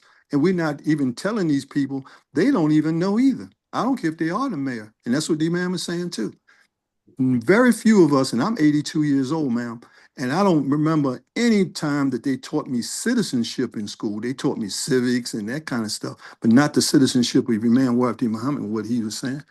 And that's really, really important today because he's a significant leader that left this information for us. And that's why I stand like I do, you see, because that's what they all wanting it now. They're all looking for it, but we saying all that stuff, but we're not organizing to bring them to us because we are a separate group of people. We're Muslims. And as Muslims, Allah has blessed us with knowledge to be able to give these people so that they can not suffer so bad when all of these things are getting ready to happen. But we're not going to do that. Then we're just going to just keep doing it and going along with, that's what I'm Right. saying. Okay. Okay, I hear you. All I right. hear you. Thank Okay. That's all. you. Wa alaikum assalam. Just as a program note on I believe it's November 9th, or maybe it's November 10th. The second Monday, or it would be the 9th. The second Monday in November, I've invited Imam Muhammad Abdullah Alim to be on the program specifically to share with us how, because he was a former imam there in Philadelphia, how they were able to establish the type of political and civic engagement among the believers there. That's So right. that they had, Brother Ali, please. Yes. So that mm. I'm just saying, I know him personally. He's helped us with that. Brother Ali, I understand. I understand. Let me finish letting the rest of the people know about Imam Muhammad Abdullah Ali. So he's going to be sharing some of that history with us and probably some tips on if you in your local area, if you don't have a particularly good relationship with your local officials, what can you do to help to develop that kind of ongoing? I think he said for me that the city of Philadelphia has now established a department of Muslim engagement. So they had a lot of work and a lot of time that they put in to be able to establish that. So those of you who are on today, November the 9th, the second Monday in November, be sure to join us then if you can, and also to let other members of the community to join because we have 12 people on now, and American Muslim 360 Zoom platform can accommodate more than 12 people. So let's try and get as many people as we can to come out to participate in that. Yes, Sister Amatullah. Yes, sir. My calendar saying November the 10th is the second Monday. Okay, November the 10th. Thank you. You're November welcome. the 10th. Correction, November the 10th, Imam Muhammad Abdullah Ali. Thank you, Brother Muhammad, for that. Cheryl, I don't know if you can, well, you just checked in. Did you have any closing remarks that you wanted to give folks? We're at 10:42. If you're able to make any closing remarks. Just really quickly, I'm just listening, and just spent the last week or so in here in Hawaii, listening to different divisions of NAACP from across the country. Most 90% from California and Hawaii, and then we had some of the national people come with similar frustration. But what I notice is exactly what Brother Fleming was saying. My grandmother used to say, "Be slow to speak and quick to listen," and we can find some solutions. But unity does not always mean that we all have to think exactly alike. We just have to agree how to move. And if we're always fighting each other or are combating each other, whichever way you define fighting, arguing, or whatever, we spend more time on trying to be right than to do right. And I think that's, I'm going to go back to Sister Amatullah, what we talked about before. We need to have some really come to reality moments about where we want the Ummah to go and to codify that. And those who want to get on the train, get on the train. But everybody can't drive the train. Those who don't, it is what it is. But I frankly want to see I want to see progress, but not at the, but not like this kind where it's chaotic progress. We need some definition. Esto. Okay, thank you. Thank you. Hope that you bring back and share with us what you have gained there at that meeting. Yes, ma'am. I know that they, brother, the brother that I don't know why his name is escaping me. Education brother, the literacy brother, Mm-hmm. the school. Give me his name. Hank, brother Hank. Hank Roberts. Hank Yes. Roberts. Yes. He didn't make Um, it here, but we do have some Muslims here from Southern California who made it. oh, great, great. Yeah, so I'll have a report for you. Okay. Yeah. Sounds good. Sounds good. Yes. I don't know if I'll have enough time, but I wanted to, and now of course I can't see because I got on these little dollar store glasses. Um, I wanted to share with people, there's been a lot. I won't be able to do justice to it, so I won't. I won't unless I can share my screen. Let me see if I can share my screen. Maybe I can put it up so people can see it. No, I don't. I don't have it there the way I want to have it. Let me go back, see if I can pull it up, and um, maybe that will get me something. Okay, let me. Hmm.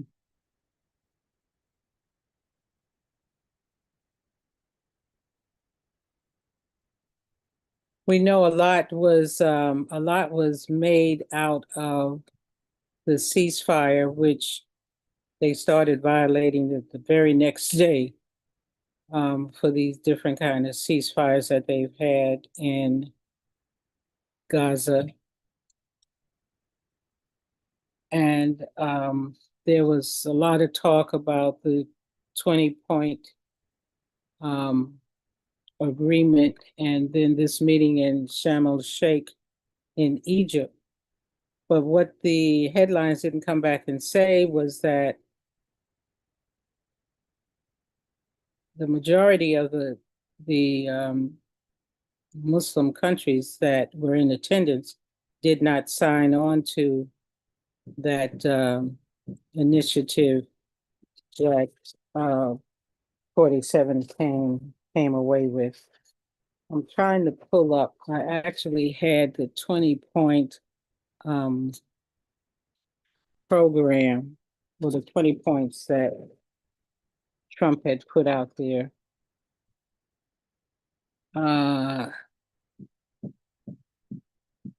Which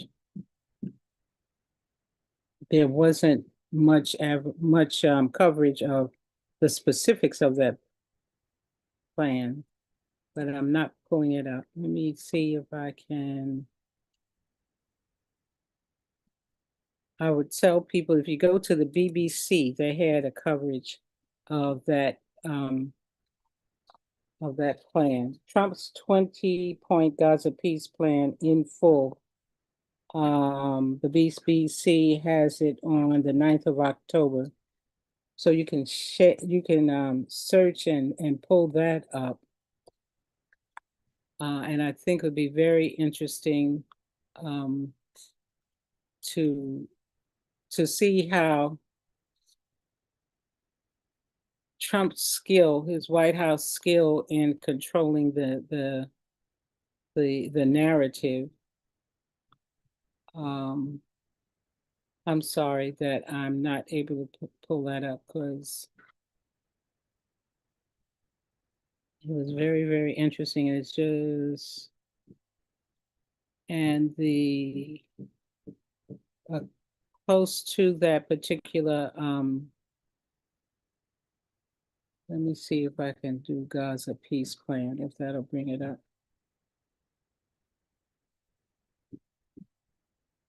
There's also something that he came out with that in the future, I'll try and put a link to that in the chat, is the Greater Reconstruction Economic Accelerator Trust that shows it's really an update, an AI generated update. I don't know if people remember when he said he and Jared Kushner talked about how it could be developed as a Riviera of the Middle East. Well, this particular there's a you can search online too for this greater, let me see, Great Reconstruction Economic Accelerator. What is that T for? I can't, I'm sorry, I'm not The T stands for trust system. trust, right. But there was something even before trust. Wasn't there trust? Greater Reconstruction Economic Accelerated Trust. Okay, maybe it's trust. And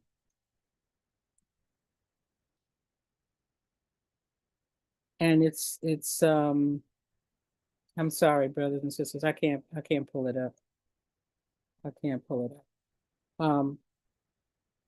Does anyone else have maybe a link to that? I can let you share it, but it may be maybe not enough time because we only have 10 more minutes. I'll go for a round of final comments from folks. Anyone have any final comments on our topics from today or anything you want to share? Any upcoming events? Remember that we do have the Golden Celebration in Raleigh-Durham this weekend, starting there. And it's a great event that they have planned.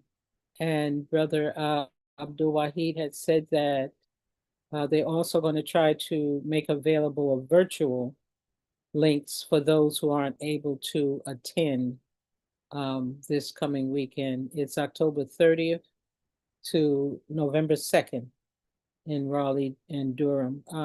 You had your hand is up, Sister Martha, something you want to share? Yes, Muslim Journal. Repeating on that for this weekend, high reference to all of the acknowledgments of Imam Worthy Muhammad 50-year celebration and acknowledgement. And the other week where we had four imams, was stationed there in Houston, but Imam Dr. Nasser Ahmed, Imam Yahya Abdullah, Imam Nasser Wazir, and Imam Hatem Hamidullah. They all four collaborated and spoke in reference to that at different masajis in Texas and in Jacksonville, Florida. Now on to a Muslim Journal. I was dear communicator, medium. We'll be hosting a one-day telethon, 11 a.m. to 3 p.m. on November 15th. 11 a.m. to 3 p.m. And it will be promoted here on AM360, as well as sharing with everyone. You can go to think Facebook. They meet every Sunday, and I don't know if you have the phone number. And as I'm saying it, I'm drawing a blank here too, but we come back to that. And right here on American Muslim 360, we're going through our patiently designed strategic planning, 2 days a week for the next 4 weeks, starting November 5th. That's Wednesdays from 1 to 5, Thursdays from 2 to 6. A 2-hour planning use of time, 15-minute blocks of time within the 4 hours to get the 2 hours presentation, which will ultimately end with us doing 64 15-minute presentations sharing information, starting with the base foundation of CWSC and all of the intelligentsia, the flagship being American Muslim 360, getting the history and everything connected. and then ending with our telethon November 30th through December 6th. And that's where organizational representation, we're asking to participate and share their connection here on American Muslim 360 with American Muslim 360 and Community-Wide Shura Conference Intelligence a whole entirely. So that now I can connect to with, and I want to address Cheryl's request about 3 weeks ago, that we do take it to heart, that we connect with those having a serious conversation with those who make decisions. And we'll go further from that after we all speak later. So inshallah, thank you so very much. I know I'm missing somebody, but all the organizations that are around the country. Oh, New Medina, May 3rd, the Memorial Weekend. New Medina is going to be promoting what they have. And so there's a lot. There's a lot. So just remember New Medina and the youth coordinators, Camp Khalil and Muslim Culture Con. Thank you, Amatullah. Assalamu alaikum. Walaikum assalam. I do also want to ask all of us to remember and make a special dua for our brother Imam Mustafa El-Amin, who passed away. Inna lillahi wa ilayhi raji'un. From Allah we come, and to Allah is our return. That and we make a dua for his family, and he passed away this past Friday. No, I'm sorry. They did a street dedication for him this past Friday. But let's remember the brother. He did a lot of tremendous work and publication for us. I see that Michael Hameen, you have your hand raised. Yes, assalamu alaikum to you and to the MAP5 audience. I was unable to send Fleming El-Amin shared freedom space that I got from Imam Ronald B. Shaheed. I requested his email because I thought I had it. And I sent it to Martha Nyla to send to MAP5 posts. Inshallah, she hadn't been able to look at her Okay. email. I'll look my email. Yeah, yes, ma'am. And also Fleming El-Amin, I think we had a tentative meeting today, but we didn't set the time. I'll contact you afterwards, see if that's still on. Thank you. Yes, sir. Okay, get him in between his speeches and his meetings, Brother Mike. You're gonna have to call out a Well, he said it for Monday. a sighting.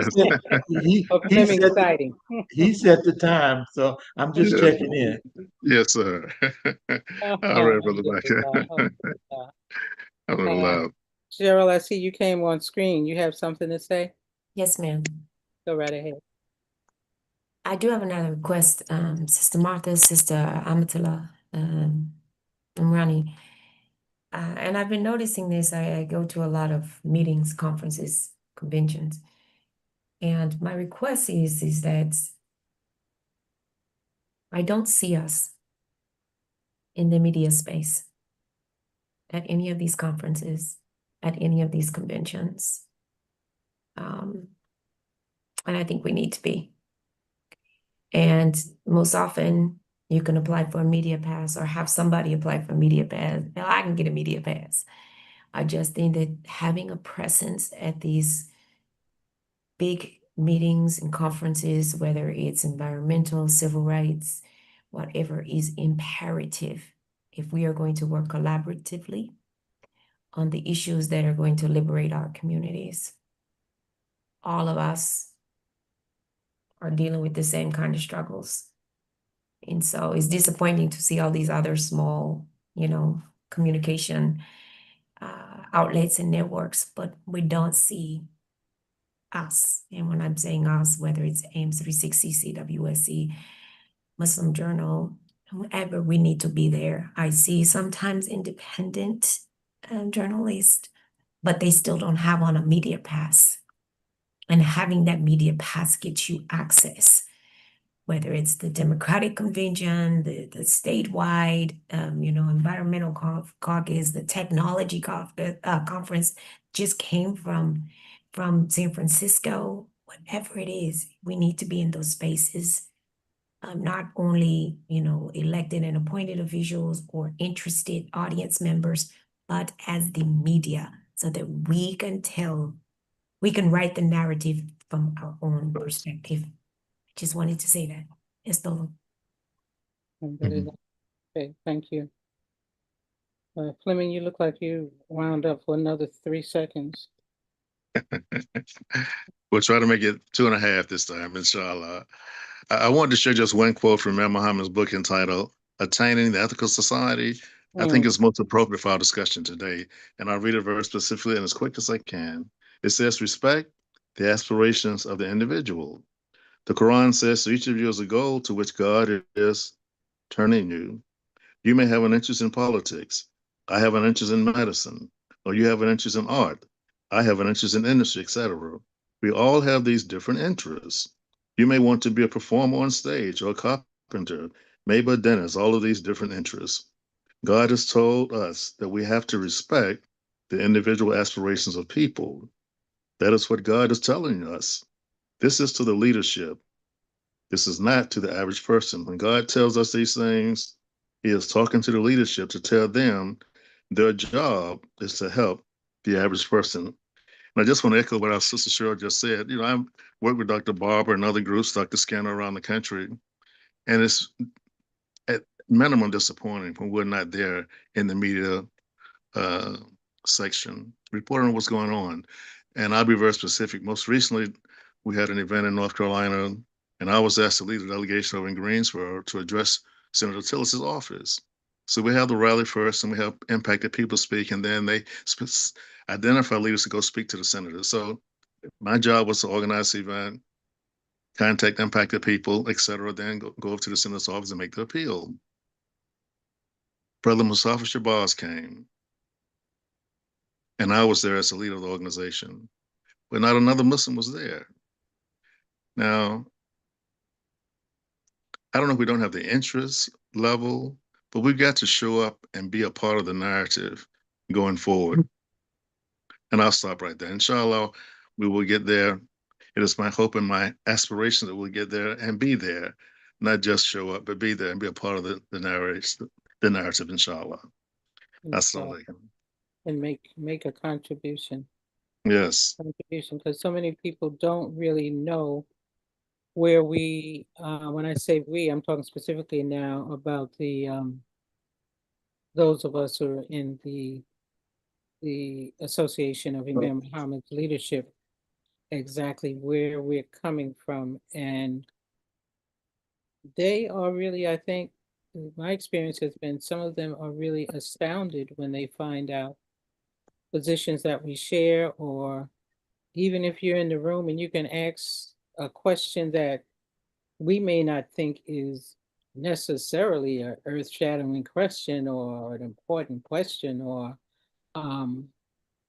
maybe no one else has thought of asking that question. I'll reference back to our meeting Friday. I asked the council person after, we had talked and we're having a question and answer kind of section. I said, well, what do you expect, or what is your expectation from the citizens of Oakland? And he's kind of stopped and he said, oh, what do I expect from the citizens of Oakland? I mean, after he kind of regrouped, but it was like, I just want them to vote for me when I come around and ask for their vote, but so, and it was really a positive meeting, but I was kind of astounded that he was so surprised by that kind of a question. If this is a back and forth, if this is a relationship we are establishing, rights and responsibilities are on both sides of that equation. So when we show up, we regardless to what we know, we don't have to be political experts. We don't have to have had politics 101 and 102 and 201. We don't have to have served on a water board or been a county commissioner. We are human beings and we come in with our interests, that and if we stand up as Allah has encouraged us or ordered us to do, stand up for justice, that's enough. Our presence is enough. Inshallah, we bring angels with us if we have the right intention and we're not going there for some kind of transactional arrangement of, you know, this is my time to shine, just be there and be a note taker and be a thinker. And our presence many times uh, can really send more of a message than we open our mouths.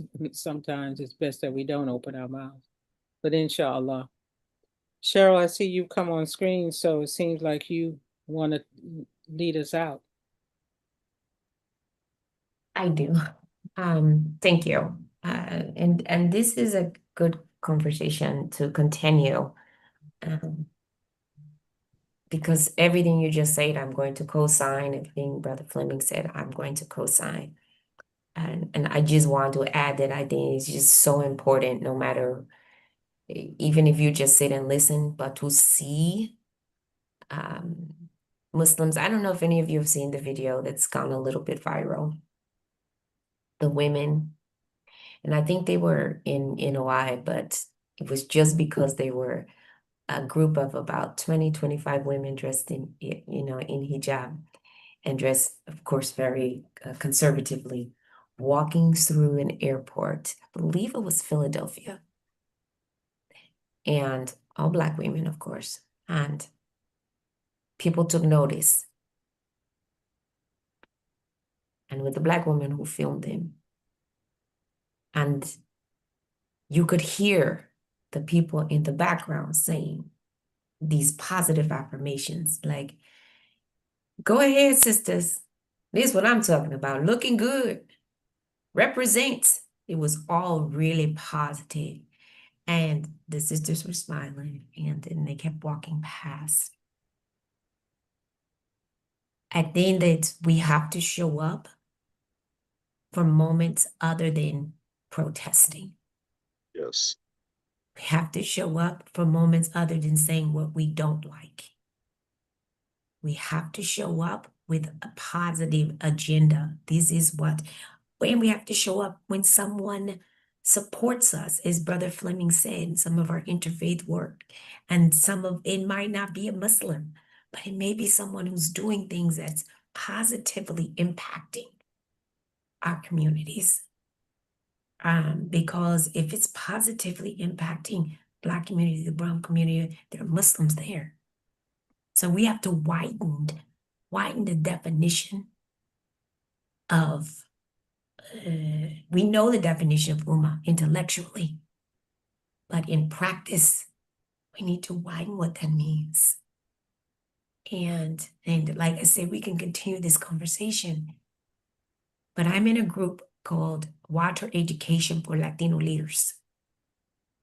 Not everyone who comes through those trainings are Latino, Black, Asian, and Latino. And the reason I love the philosophy of this, I will say this, is that they say that if you serve as an elected or appointed official in a community that serves the Latino community, you are a Latino leader. We should take that on. If you serve in a community, Muslims, you should be a Muslim leader. Doesn't mean you're a Muslim, but the tenets by which you operate, we as the community should be holding them responsible for our community the way other communities do. And not reactive, but proactive and intentionally. Go ahead, Brother Fleming. I know you're ready to jump in before I close this out and say it's a wrap. Go ahead. Oh my God, you're reading my mind too close, sis. You got to stop that, stop that, stop that. But I'll just say this very quickly to close out. At the very meeting I was at a couple of days ago in a faith group, I said, listen, don't let numbers blind you. Keep in mind the very simple reality of Scripture. Moses just had his brother with him for a long time. Okay? Esau or Christ only had 12 to say, okay, I'm with you all the way, Esau. Muhammad had his friend Abu Bakr in a cave hiding from people trying to wipe him out if they could catch up with him. So it's not the numbers, it's the sincerity and your dedication that makes all the difference. So be sincere, be a community leader, and Allah will put you with people that will help you accomplish your mission, inshallah. I'll close with that. Number of followers don't define you. Yes, it does All not. them people with millions of followers don't have, it's how much influence and impact are you having? Yeah, exactly. How many Exactly. leaders are we building? For That's what we need tomorrow. to work on. Yes. And sister, let me know when you're ready for meetup. Right. I will. Well, what the two of you were saying made me think of an individual, but I won't mention that person right now. But just to say that there are people who have dedicated and committed themselves to work against al-Islam, and they publicly post this on websites like X and wherever they can. And they get on these different podcasts and they talk about how they are committed to combat al-Islam here in America. They don't say al-Islam, they say Islam. So when Allah tells us that the Satan is your confirmed or committed or uh, dedicated enemy, we can't take that lightly. And we can't roll over. We have to resist. We have to stand up as Allah has ordered us to do. And I would ask Brother Fleming to lead us in the closing dua, and then Sister Cheryl, you can do the closing remarks. Alhamdulillah. Well, we'll end the dua with the last surah in the Holy Quran, in English this time, inshallah. With the name of Almighty God, most gracious, most merciful. So I seek refuge for the Lord and cherisher of mankind, the King or ruler of mankind, the Allah or judge of mankind, from the evil whisperer, the same who whispers into the hearts among men and jinn, then withdraws after his whisper. Amen. I mean, okay, Sister I Cheryl. mean, Thank you. I just want to say one of our taglines is that life is all about perspective. Change how you look at things, and the things you will look at will also change. Sometimes the enemy is in the house. Did nobody break into your house? Somebody let them in. Mhm. You might want to leave it there, let you think about it. And in the meanwhile, this week, do something for someone else without the expectation of anything in return. No kudos, no bright flashing lights, no awards, no ribbons. Don't put it on social media. Just do it because it's the right thing to do. Stay powerful, stay prayerful, stay purpose-driven, stay politically engaged, and participate civically in your community. And inshallah, we'll see you back here next week. Same time on that other coast. I had to slip it in. I didn't get you all day. I didn't get you all day. You sure didn't, sis. 1 p.m. in the middle of the country, noon. And on the best coast, we will see you at 10 a.m. And for those who are lingering in the Pacific, it is early in the morning. It's 7 a.m. And with that, in the words behind me, I'm going to, when an elder speaks, be silent and listen. I'm going to say to you that mi amigos is a wrap. Assalamualaikum. Walaikum assalam. Peace that only Allah can give be with you.